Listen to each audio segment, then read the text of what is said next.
Louvado seja nosso Senhor Jesus Cristo, para sempre seja louvado. Meus amados irmãos, o Evangelho de hoje, tirado de São Lucas, capítulos 12, versos 54 ao 59, traz de Jesus para nós duas grandes lições, dois grandes ensinamentos. O primeiro é o seguinte: Jesus dizia às multidões: quando verdes uma nuvem vinda do céu, logo dizeis que vem chuva, e assim acontece. Quando sentis soprar o vento sul, logo dizeis que vai fazer calor, e assim acontece. Hipócritas, vós sabeis interpretar os aspectos da terra e do céu? Como é que não sabeis interpretar o tempo presente? Por que não julgais por vós mesmo o que é justo? Então o ensinamento que Jesus traz para nós é de que a sabedoria humana, desassociada da sabedoria divina para discernir qual é a vontade de Deus, ela não servirá de nada para nós. O que adianta eu saber todos os aspectos, todos os fenômenos da natureza e não conseguir desvendar algo que está tão nítido na nossa face? Era como aqueles homens, eles interpretavam os sinais de uma formação de chuva, de nuvem para chuva, uma formação de um dia calorento por conta de uma brisa que soprava, vinda do sul, mas não sabia compreender, discernir que aquele homem, Jesus Cristo, que falava com eles, que fazia milagres, que ressuscitava os mortos, que anunciava a boa nova do reino de Deus, não era o Filho de Deus. E Jesus vai dizer: por que não julgais por vós mesmo o que é justo? Ou seja, eles tinham sabedoria, eles tinham entendimento para julgar o que agrada a Deus e o que não agrada a Deus.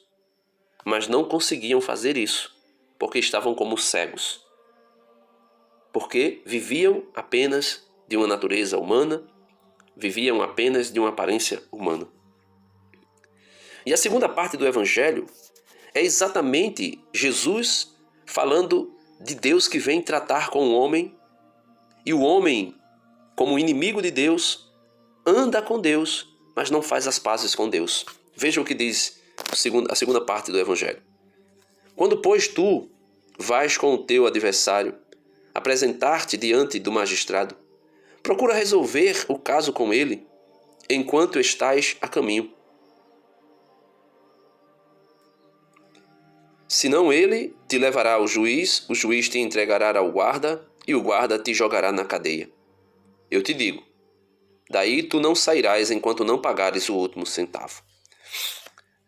Esse adversário que Jesus propõe aqui, que nós devemos nos reconciliarmos com ele, é Deus. É Deus. Você vai dizer assim: como assim, Denis? Mas é Deus. O apóstolo São Paulo vai dizer assim: quando éramos ainda inimigo de Deus, Deus enviou o seu Filho para nos salvar. São Paulo vai dizer: quando ainda éramos inimigos de Deus, Deus nos deu o seu Filho.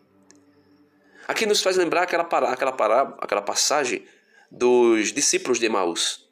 Jesus chegou no meio deles, andou o caminho inteiro com eles, conversava com eles, dialogava com eles sobre as coisas do alto.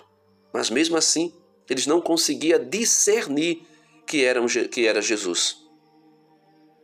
Só no finalzinho, quando Jesus revela um aspecto divino, ou seja, um aspecto de natureza espiritual, aí sim é que eles conseguem entender que é Jesus, conseguem descobrir que é Jesus. É o que Jesus está dizendo para nós. Vocês sabem interpretar os sinais dos céus quando vai fazer chuva, os sinais dos ventos quando vai fazer calor, mas vocês não conseguem interpretar o tempo presente, que eu estou no meio de vocês querendo me reconciliar com vocês.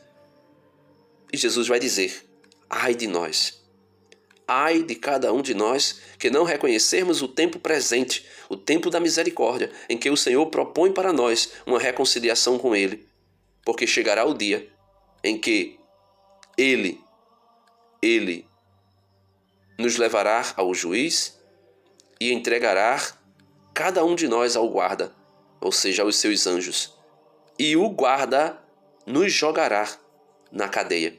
Felizes daqueles que forem lançados na cadeia, entre aspas, no purgatório, e daí não sairá enquanto não pagar o último centavo. mas pelo menos sairá e entrará nos céus. Porém, ai daquele a quem for lançado na prisão e não conseguir sair de lá. E essa prisão aqui já não é mais o purgatório. Já não é mais o fogo purificador, mas é o fogo eterno. É o castigo eterno, o opróbrio eterno, é o inferno. Por isso peçamos ao Senhor a graça de termos sabedoria para entendermos as coisas espirituais e podermos nos reconciliar com Ele antes que sejamos jogados no inferno. E dali não sairemos jamais. Amém. Até amanhã, se Deus quiser.